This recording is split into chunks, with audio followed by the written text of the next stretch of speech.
guarda o teu pé. Prepara para quando sair daqui, andar nas veredas que Ele tem te ensinado pela palavra. É para isso que você tem vindo até aqui. E muito cuidado para não se acostumar num ritual de religiosidade, a prestar culto a Deus, apenas por solenidade. Se o seu pé não experimentar aquilo que o seu ouvido capta, não tem sentido nenhum você estar na casa de Deus. A palavra é: guarda o teu pé, para quando você for andar na vida, você andar dentro daquilo que a palavra de Deus tem te falado. Honra teu pai, tua mãe, honra teu marido, respeite a sua esposa, ensina os seus filhos, honra os seus irmãos, ore pelo povo de Deus, guarda a sua boca de murmuração, seja livre de contenda, guarda a sua memória e anda nos princípios que Deus tem te dado. Eu não poderia ser rebelde, desobediente ao Senhor, se eu não compartilhasse aquilo que o Espírito Santo colocou na minha mente de uma maneira muito forte, para compartilhar com vocês. Levante sua mão. Senhor, consagra esses pés. Todos nós queremos teus pés formosos por andar no teu caminho, Senhor. Nós pedimos perdão, Senhor, por muitas vezes fazer do culto um ritual evangélico, um culto congregacional, e sair daqui como se não fosse conosco a palavra. Pai, nos ajuda a andar nas veredas da justiça, porque praticar a palavra é o que o Senhor espera de nós. Nós não queremos ser como aquele homem que olha no espelho e saindo dali esquece da sua afeição. Eu te peço, Senhor, por cada um que senta neste santuário para te ouvir, ao sair daqui, que possa trilhar os seus caminhos com os seus pés. Perdoa-nos, Senhor, quando nós rompemos, quando nós desobedecemos, e que a partir de hoje possamos ter um compromisso de caminhar sobre a tua palavra. Conformosos são os pés daqueles que caminham nas boas novas. Que assim seja com teu povo, em nome de Jesus. Amém. Eu me sinto mais aliviado quando eu falo aquilo que Deus me dá, e é para mim também. Mateus capítulo 13, verso 31. Há um mês atrás nós estávamos na Judéia, e eu falei com o nosso guia, eu falei: eu quero que você nos leve numa casa onde nós possamos comprar o grão de mostarda original, ou da Judéia ou da Galileia, onde Jesus morou. Ele falou: aqui tem uma casa especial, e eu vou te levar lá. E quando nós chegamos lá, ele falou: aqui você pode comprar as coisas que são originais, é cultura de Israel. Eu falei: eu quero levar para as nossas igrejas, nós vamos fazer mais uma campanha, a terceira campanha que nós fazemos com grão de mostarda. E foi interessante os milagres que Deus operou através desse ponto de contato de fé. Então, eu vou ser breve, a palavra de hoje é bem curta, mas eu quero que você receba bem essa palavra. Nós não queremos idolatrar qualquer bem material, principalmente uma minúscula semente tão pequenina, que ela não atrapalhe a nossa fé em Deus, mas que ela sirva como instrumento para que a gente possa tocar nos milagres de Deus. Mateus capítulo 13, verso 31 e 32, outra parábola ele propôs, dizendo: o reino dos céus é semelhante a um grão de mostarda que um homem tomou e plantou no seu campo, o qual é na verdade o menor de todas as sementes, e crescida é maior que todas as hortaliças, e se faz árvores, de modo que as aves dos céus vêm aninhar-se nos seus ramos. Queridos, tem coisa que a Bíblia te entrega de mão beijada. Não tem revelação, não tem que cavar, não precisa de um profeta, um mestre, um apóstolo para te ensinar. Você acabou de ler, tipo: se você não perdoar o próximo, o Pai Celestial também não te perdoa. Não cabe interpretação, é a matemática, é isso aí. eu perdoo, Deus me perdoa, Deus me perdoou, eu perdoo e pronto, e acabou.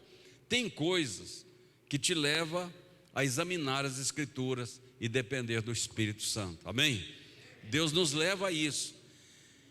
Então, por que Jesus pega do nada uma coisa tão insignificante, tão pequena, e compara com uma coisa tão grande? Uma coisa do domínio do homem, que é o grão de mostarda, para uma coisa que o homem não tem o mínimo domínio sobre ele. E ele consegue unir uma coisa com a outra. E aí nós não temos o elo. Aí nós dependemos do Espírito Santo. Sabe por que a gente lê assim e fala, é bonito isso aqui. Mas isso aqui não é para ser bonito. Isso aqui é para ser vivido, praticado. Por isso a gente tem que trazer a matéria para a nossa mão e nos expormos à luz das Escrituras para entender o que Deus quer falar, para receber e conceber o conceito. O reino dos céus é a completude de todo o plano de Deus. É Deus, Jesus, o Espírito Santo, os anjos, a herança, os bens, a família, a riqueza, tudo é o reino de Deus, comparado com uma semente bem pequenininha. Você vai ter semente na sua mão, um grãozinho minúsculo. Se você não tiver muito cuidado, ela perde dentro do bolso da sua camisa, da sua calça. Ela é muito pequena. E aí, Jesus pega do nada, ele faz essa primeira menção do grão de mostarda. O reino dos céus é comparado. Ele pega uma magnitude, de uma grandeza celestial, eterna, e compara com uma coisa desprezível.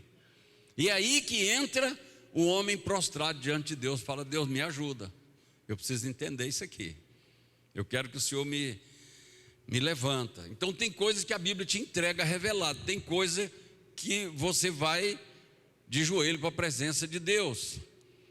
E ele está falando aqui então de um mistério. Um dia um homem disse para Jesus, Senhor, se é assim, aumenta a minha fé. Os discípulos também pediram isso para Jesus, aumenta-nos a fé. Mateus 19. E como é que você pode aumentar? Agora vamos tirar do âmbito espiritual, místico, fé, que você não pode pegar com a mão, vamos passar para uma coisa material, dinheiro, que é a materialidade do ser humano. Tudo que é material está nas garras do dinheiro. Então, você tem um dinheiro, você quer aumentar o dinheiro, o que você tem que fazer? E isso, é bom que todo mundo responde, né? O pessoal né? Você tem que investir, dispor. Digamos que você tem 3 mil reais, eu vou comprar algumas coisas e revender. Eu vou manufaturar isso aqui, vou produzir algumas coisas, ou eu vou investir em qualquer linha de investimento de banco, numa carteira aí, por exemplo, de imobiliária, que é uma coisa, é um rendimento hoje um dos melhores que tem. Isso quer dizer que você tem que pegar esse dinheiro e investir, abrir mão dele, tem que sair da sua mão. Agora preste atenção no mistério. O mistério está no detalhe desse texto aqui. Um homem tomou, é a fé que você toma posse, tomou, se apropriou, tá? E plantou no seu campo. Primeiro ele tomou e certificou, isso é meu. Quando chega a hora dele rentabilizar, ele semeia, mas semeia no seu campo. O que tem a ver com a fé? A maioria dos crentes tem fé para os outros. A pessoa chega e fala, rapaz, resultado do meu exame deu positivo. Meu Deus, não sei o que fazer, o médico disse que não tem cura. Que isso, rapaz, você é o cara, você é fichinha, vamos orar agora, você vai ver, Deus vai operar, você vai ver como é que Deus, você vai sair dessa, rapaz. Cadê sua fé, rapaz? Você não acredita em Deus? Então, sermão, ele não chora como que chora, ele repreende, exorta. Mas se esse resultado cai na mão dele, Ele sobe aqui e fala: essa pode ser minhas últimas palavras. Lembre de mim que estou indo para a glória. A fé que tu tens, tem para ti mesmo, perante Deus. Em Romanos está escrito isso aí, 14:22. A fé que tens, tem-na para ti mesmo perante Deus. Porque quando você está com algum mal sobre você, algum embate, alguma batalha, a sua fé diminui. Quando você vê o problema na vida do outro, sua fé cresce. E Jesus fala assim: toma esse grão e semeia no seu campo. A sua fé tem que valer para você. Primeiro, ela tem que ser autenticada na sua vida, provada, experimentada, revelada, trabalhada, transformada. Como é que você aumenta? Se você pega o grão de mostarda pequeno e não semeia no seu campo, você vai ter um grão de mostarda pequeno a vida toda. Mas se semear, vai ter uma grande hortaliça que vai dar milhares de grãos, e você vai ter uma grande horta, você vai ter uma lavoura, uma floresta, porque você semeou no seu campo. Precisa semear no seu campo.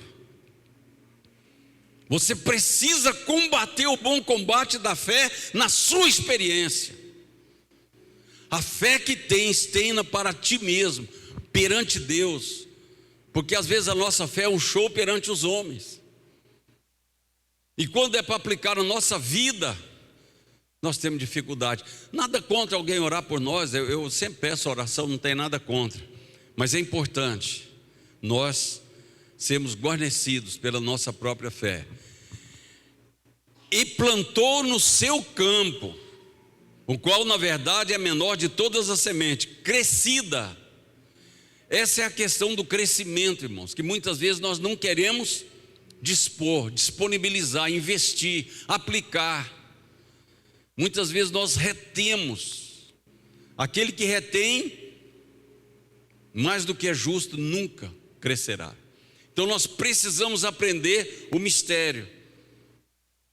Eu me lembro que da última vez que nós fizemos a primeira vez que nós fizemos a campanha do grão de mostarda, que eu trouxe de lá também, a nossa pastora lá de Benevides, ela era membro de lá da CCB, ela tinha um projeto de montar uma cozinha dentro do INCRA, e ela tinha um grande projeto, ela é uma ótima cozinheira, e ela pegou o grãozinho de mostarda dela no culto que ela recebeu e foi lá. E chegou lá e olhou aquela estrutura, falou: meu Deus, eu numa cozinha dessa aqui eu vou ganhar muito dinheiro. E chegou lá e o grãozinho sagrado ela jogou lá. Ela pediu para entrar lá, eles deixaram, ela jogou na cozinha. Uma semana depois chamaram, falaram: nós queremos te terceirizar essa cozinha. E ela foi no lugar onde ela jogou a semente, falou: pai, eu te dou graças, porque a minha fé está aumentando. E ela ficou lá um tempão trabalhando. Foi na época que o Levi estava, antes do Levi fazer faculdade de ciências contábeis, ele queria arrumar um emprego. Ele era muito novinho ainda, e ele tinha muita vontade de trabalhar na Valéria, no Glebs, e a gente morava de frente. Ele levantou bem cedinho antes do escritório, abriu, ajoelhou lá na porta do escritório e botou a semente. Foi: eu quero entrar aqui, eu vou trabalhar aqui. Nós tínhamos ensinado isso. E a Valéria chamou ele, falou: Levi, você está parado, você não quer trabalhar com a gente lá de auxiliar? Começa com office lá, depois você aprende. Ele foi, lá dentro ele se desenvolveu, fez faculdade e cresceu lá dentro. E aquele grãozinho sustentou ele por muito tempo, porque cresceu, virou uma, como diz aqui na palavra do Senhor, se fez árvore. Querida, a sua fé não pode ser enrustida, reprimida, guardada, trancafiada. Você tem que se transformar em árvore, para que venham aninhar, pessoas venham para a sua sombra, para o seu fruto, e você possa consolidar, alimentar, abençoar, ganhar essas pessoas, ser generoso, fornecer sombra, abrigo, bênção. Aves dos céus aqui não está falando de demônios, é É uma linguagem onde os pássaros vão achar o néctar, a boa semente, vão comer ali os cereais. Nós vamos ver Marcos 11, 23 a 26.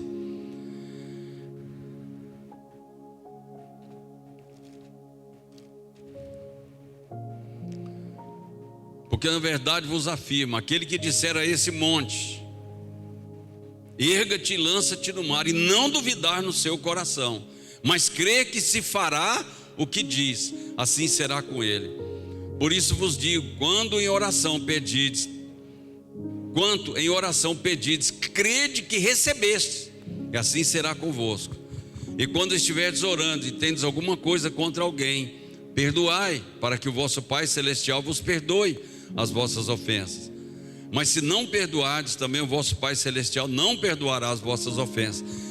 Irmãos, a gente estimula a fé, compartilha, ensina, mas muitas vezes tem essas travas, essas coisas que seguram a sua vida. Aí não adianta ter uma fé potencializada, pegar uma semente sagrada da Judéia e ungida. Se dentro de você há um entrave, há uma amargura, um ressentimento, a única coisa que é maior que a sua fé é a sua consciência. A Bíblia nos mostra claramente, porque alguns, com a consciência cauterizada, naufragaram-se na fé. Pesa. Aí você vai, se você tem alguma dívida de perdão, se você tem algum embate com alguém na sua casa, na família, na igreja, resolva isso, para que muitos venham aninhar debaixo da sua sombra e dizer: tem alguma coisa diferente na sua vida. Você é uma pessoa que transmite fé, que transmite positividade num mundo tão conturbado, tão desacreditado. Eu vejo o seu crescimento, você está crescendo. Tem coisa na sua vida que precisa ser liberado, querido, e você está trancafiado aí na amargura, no ressentimento. Se você não consegue sentir a vontade de perdoar, perdoe pela fé, que o vosso Pai Celestial vai te perdoar. Mateus capítulo 17, verso 14. E quando chegaram para junto da multidão, aproximou-se dele um homem, se ajoelhou dizendo: Senhor, compadece do meu filho, porque é lunático. Ele sofre muito, porque muitas vezes cai no fogo e muitas vezes na água. Apresentei-o aos seus discípulos, eles não puderam curá-lo. Jesus exclamou: ó geração incrédula e perversa, até quando estarei convosco? Até quando vos sofrerei? Trazei aqui um menino. E Jesus repreendeu o demônio, e este saiu do menino, e desde aquele dia o menino ficou curado. Então os discípulos, aproximando de Jesus, perguntaram em particular: por que motivo nós não podemos nós expulsá-lo? Ele respondeu: por causa da pequenez da vossa fé. Pois em verdade vos digo, se tiverdes fé como um grão de mostarda, direis a esse monte: passa de daqui para acolá, e ele passará, nada vos será impossível. Essa casta não sai senão em jejum e oração. Irmãos, aqui entra uma confusão na teologia, no entendimento da Bíblia. Não é que se a sua fé for do tamanho de um grão de mostarda, não é isso que a Bíblia está falando. Ele está falando de pequenez da fé e o grão de mostarda pequeno, mas ele não faz uma relação de dimensão, de tamanho, de comparação. Não faz essa comparação. Ele fala: esse menino não foi curado por causa da pequenez da vossa fé. Se vocês tiverem uma fé progressiva, uma fé crescente, transformadora, geradora, multiplicadora, como é a semente do grão de mostarda, aí vocês vão remover montanhas. Querida, nossa fé precisa crescer a cada dia. Nós precisamos achar o caminho do crescimento da fé, e não tem outra maneira a não ser disponibilizando essa pequena fé que temos perante Deus e diante dos homens, para que ela seja dimensionada em algo, saindo da condição de sementinha para uma grande árvore, que vai dar muita semente, que vai dar muitas outras árvores, que vai aninhar muitas aves dos céus e vai abençoar muitos. É muito importante isso. Salmo 27:4 diz: uma coisa pedirei ao Senhor, isso é fé, e a buscarei. Isso é se dispor. Eu estou ajoelhado orando no meu quarto, pedindo alguma coisa para Deus. Deus, agora pela fé eu vou me levantar e vou buscar. Eu já pedi, uma coisa pedirei ao Senhor, agora eu vou correr atrás, eu vou buscar. Não é uma fé passiva, não é uma fé só de espectador, que isso vai cair do céu na minha mão. Deus trabalha em parceria com o homem. A palavra de Deus diz: onde você botar a planta do seu pé, aí eu te dou. Mas se você não botar a planta do seu pé, eu não te dou. Isso é buscar aquilo que você quer. Às vezes a gente tem uma fé romantizada, uma fé muito mística, que vai bater na porta da sua casa e dizer: ó, vim entregar a encomenda. É melhor você ir buscar a encomenda. Uma vez, em uma batalha de Israel, o Senhor diz: nesta batalha não tereis que lutar, eu, Senhor, lutarei por vós. Porque o comandante Senaqueribe, ele não insultou o rei de Israel, ele insultou a Deus. Aí ele perdeu a batalha. Ele falou: não precisa lutar, eu vou mandar só um anjinho. E o anjinho dele foi lá, matou 185 mil homens em poucos minutos. Mas as outras batalhas, eles tiveram que tirar a espada. E quando você está na guerra, você pode se ferir, pode até morrer. Mas é assim que Deus nos dá a vitória. Lucas 17 é o último texto que nós vamos ler. Irmãos, eu passei a desacreditar de pastor quando eles falam assim, para terminar. Você já viu que depois eles levam mais 40 minutos? Como é que você acredita num homem desse? Eu passei a desacreditar em dentista quando eles ligam aquela broca e falam assim: calma, não vai doer nada. Eu passei a desacreditar em advogado quando você conta o problema e fala: sua causa está ganha.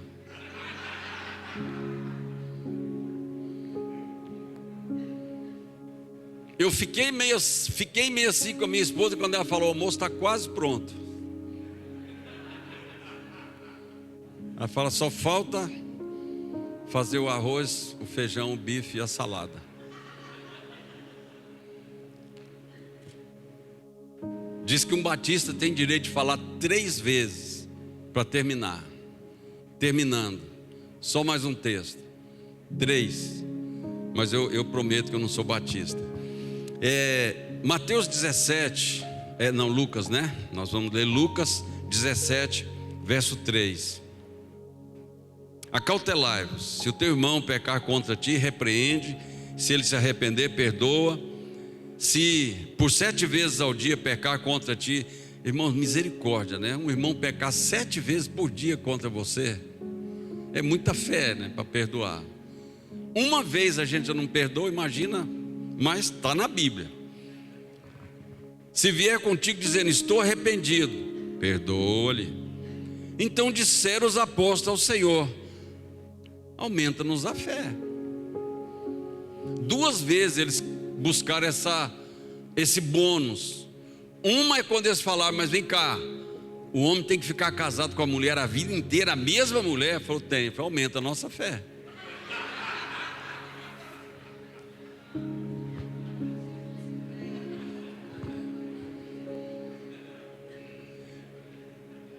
Aí o outro falou assim: mestre, se essa é a condição do homem, então não convém casar.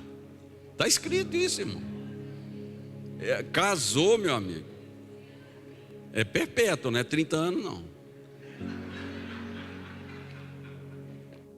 Então vamos lá, aqui o assunto nosso não é casamento.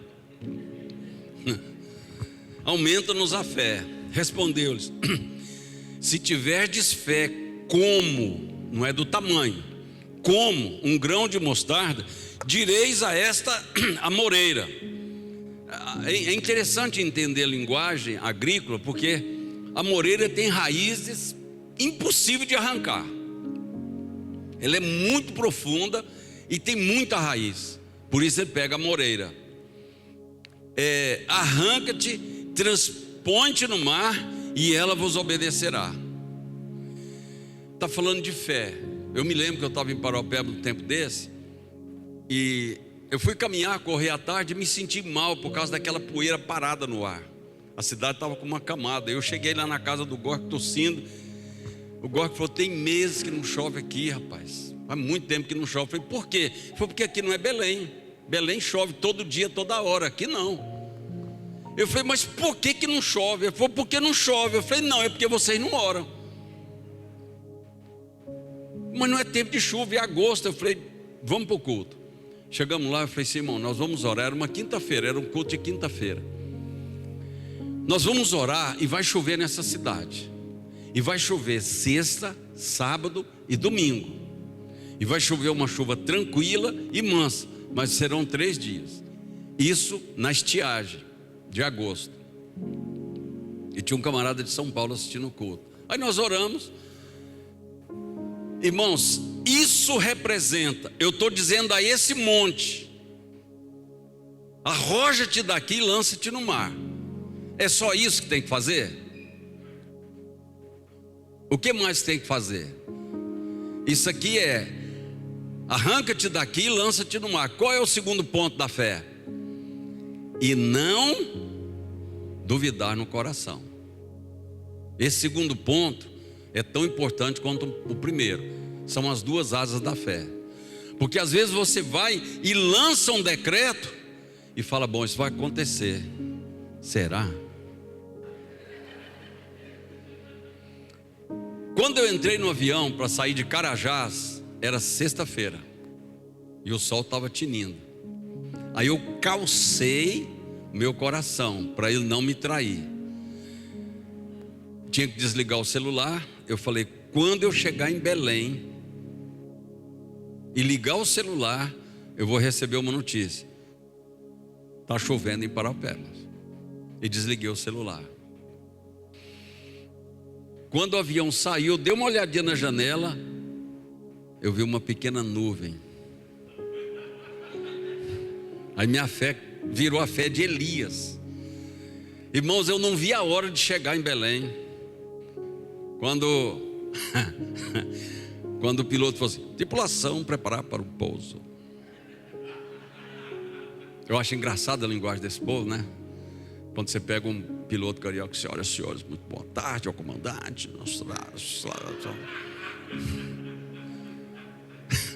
Nosso tempo de voo está estimado em 3 horas e 45 minutos. O tempo é bom.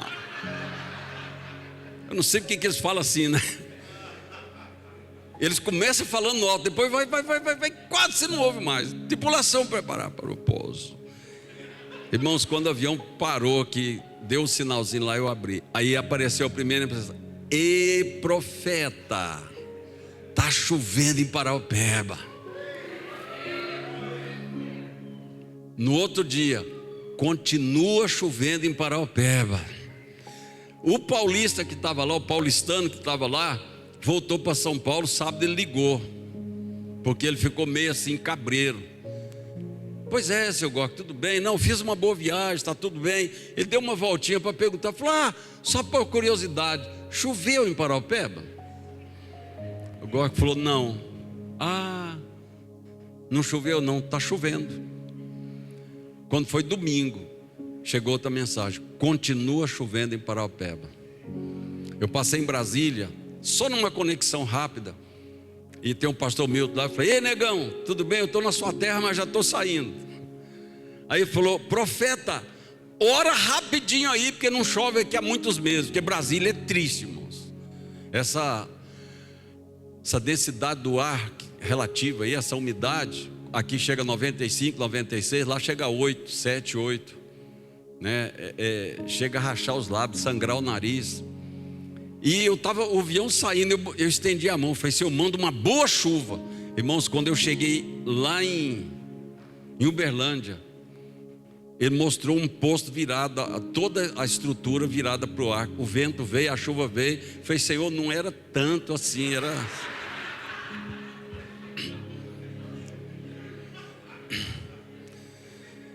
Queridos, quando Davi fala, uma coisa pedirei ao Senhor e a buscarei, ele abre mão de uma lista de prioridade e prioriza uma coisa: eu quero intimidade com o Senhor, porque as outras coisas virão. Deus vai aumentar a sua fé, querido. Agora disponibilize usar a fé que você já tem. Semana retrasada eu peguei uma dor aqui no pescoço e clavícula, omoplata, isso aqui eu não podia, eu respirava, doía. E liguei para um profissional da igreja. Ele falou, querido, eu nunca vi isso. Eu sou profissional, eu sou médico há muitos anos dessa área. Eu puxo a respiração, dói. Ele falou, levanta o braço. Eu levantei, dói. Eu falei, não. E eu falei, mas doutor, faz alguma coisa aí, dói muito. 3 dias eu não consigo. Aí ele falou, mas eu nem sei o que te falar. Essa dor, a Anides ouviu e falou, isso é uma seta maligna. Ai, irmãos. Irmãos, escuta a sua esposa. Eu devia ter ligado para ela primeiro. O médico ficou perdido, a Anides não. Ela passou perto de mim com a roupa lavada, falou, isso é uma seta maligna. Eu fui atrás, falei, como é que é? Maridos, ouvi as vossas esposas. Quando ela disser, cuidado com esse caboclo, não ande com esse homem, não seja amigo dele, corta a amizade na hora. Eu ganhei um vidrinho de óleo de um pastor judeu que foi pregar na nossa igreja há muito tempo. Eu fui lá, enchi a mão com esse óleo, passei aqui e segurei, e doía muito. E eu falei, seta maligna, aqui não é seu lugar. Em nome de Jesus, vai embora. E tirei a mão. Primeira coisa, respirei fundo e mexi e remexi. Essa dor desapareceu. A fé que tem para ti mesmo. Não estou dizendo para você ser independente, não depender de ninguém, não é isso. Mas a sua fé, ela tem que desenvolver os dons espirituais, a fé, o conhecimento da palavra de Deus, os talentos que você tem. Não pode ficar reduzido numa vidinha religiosa.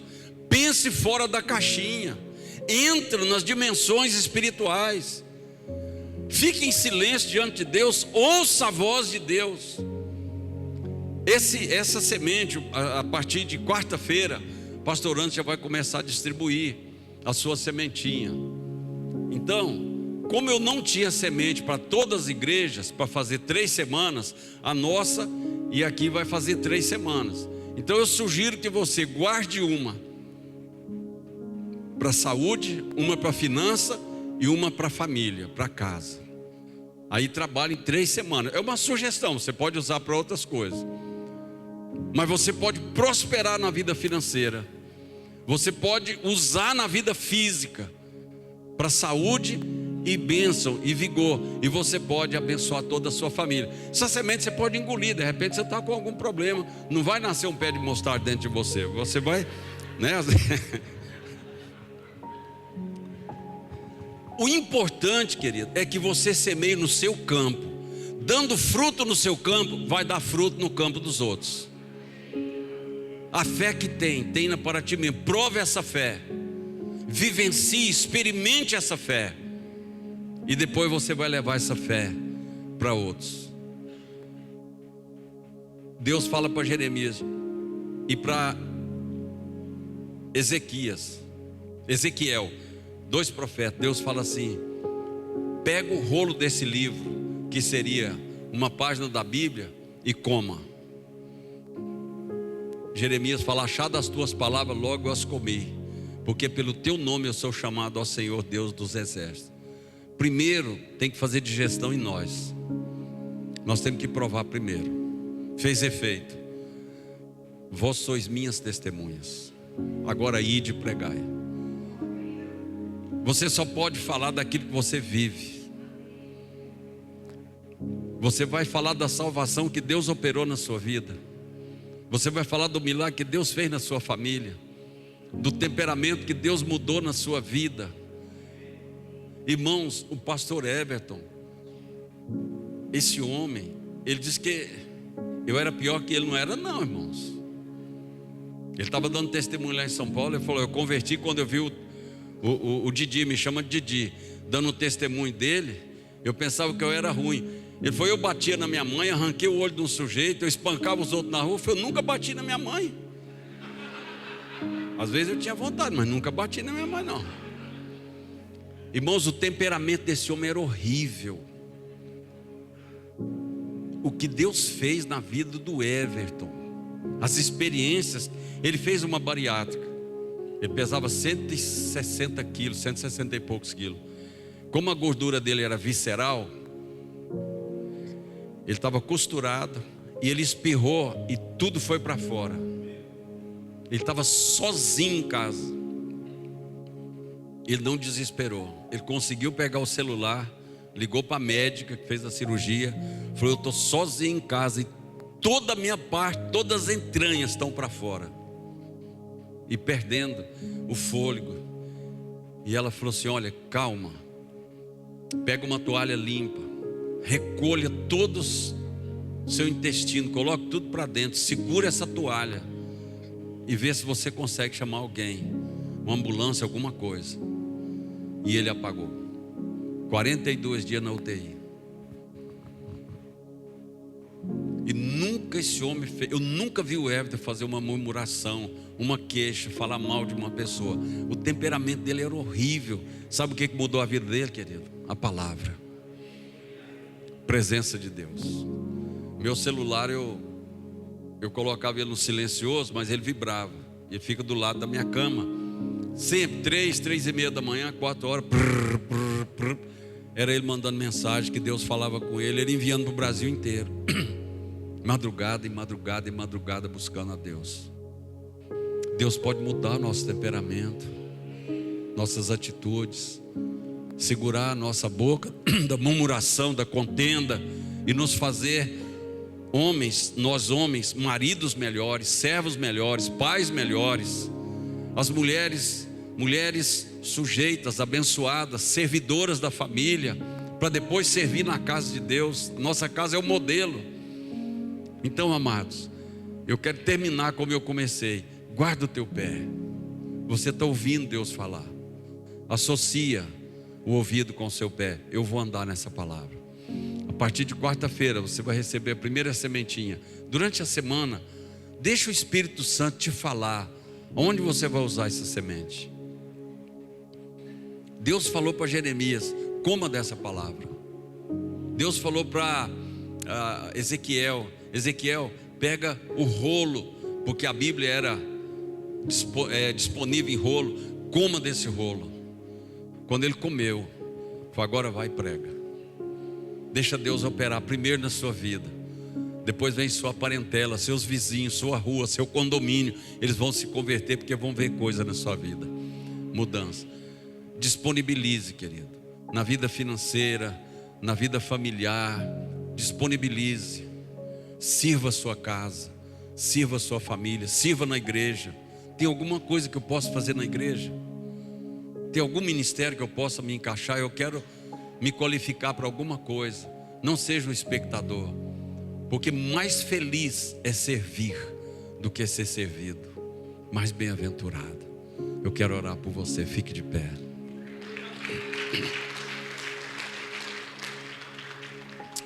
Aleluias. Abra sua mão, como se essa semente já fosse parar agora na sua mão. É uma semente chave. Você vai receber essas chaves de Deus. Pai, em nome de Jesus. Senhor, aumenta a nossa fé. Deus, o mundo está tão turbulento, são tantos problemas que afligem a humanidade, e nós precisamos de chaves para sermos usados por Ti. Dentro da nossa casa, Deus, da nossa vizinhança, colega de trabalho. Deus, o mundo está em angústia, em ansiedade, na escuridão. Aumenta a luz da nossa fé, Senhor. Senhor, que essa semente que cada um vai receber não seja um amuleto, não seja um aparato, mas seja um instrumento de fé para ser usado. Em nome de Jesus, Senhor, eu já declaro essa semente espiritual na mão de cada um, e no decorrer da semana o Senhor vai falar onde vai ser usada essa semente. Se é na casa de alguém que vai se converter, uma família que vai ser conquistada, um doente que vai sair do hospital, um filho que está desviado, um emprego que essa pessoa precisa, um pequeno negócio que alguém queira abrir, essa semente vai ser usada, Deus. Senhor, eu peço que o Senhor coloque expectativa no coração de cada um, que na próxima semana, Senhor, ao entrar nesse santuário, cada um venha receber sua chave, que vai abrir portas. Uma fé prática, uma fé viva, uma fé operante. E assim o Senhor vai aumentar a nossa fé. Desenvolvei a vossa salvação. Assim nós vamos desenvolver. Eu oro, Senhor, por essa igreja, como os pastores oraram aqui pelos ministros, pelos os pastores locais. Eu profetizo, Senhor, que essas sementinhas vai arrastar muita gente para a igreja. Muitas famílias virão, porque é uma chave de fé. Não foi à toa que Jesus falou: o reino dos céus é comparado a uma semente, um grão de mostarda. Pode ser ele sozinho, mas ele vai gerar multidões. Muitas sementes virão. Diga: eu tomo posse, eu creio na palavra de Deus. A minha fé há de crescer, multiplicar, virar uma grande hortaliça, e as aves dos céus se aninharão e receberão sombra e frutos sobre a minha vida, em nome de Jesus. Aleluia, glória a Deus.